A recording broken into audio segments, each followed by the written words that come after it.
Buongiorno e ben ritrovati con una nuova edizione del TG Flash di New Sicilia. In apertura in carcere un neo 18enne a Corleone nel Palermitano gravemente indiziato di violenza sessuale su una 14enne. I fatti sarebbero avvenuti durante il carnevale in una zona isolata con gravi lesioni fisiche e un forte stato di shock per la vittima, decisive per le indagini, video, testimonianze e accertamenti scientifici.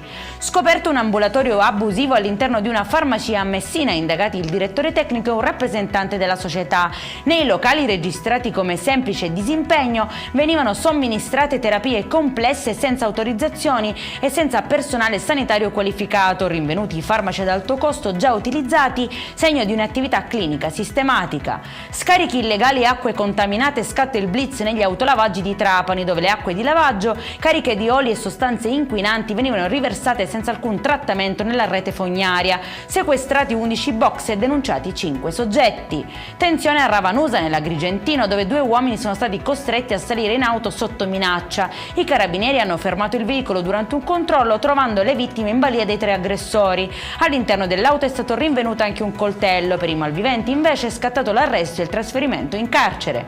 E in chiusura un furto quasi riuscito, rovinato da un errore tanto banale quanto decisivo. Ai domiciliari una 46enne ad Acicastello che, dopo aver rubato oggetti da una stanza d'albergo, ha lasciato all'interno le chiavi della sua auto, permettendo ai carabinieri di risalire a lei. Le immagini di videosorveglianza e il riconoscimento hanno chiuso il cerchio. Per questa edizione è tutto, prossimo appuntamento alle 19:30. Buona giornata.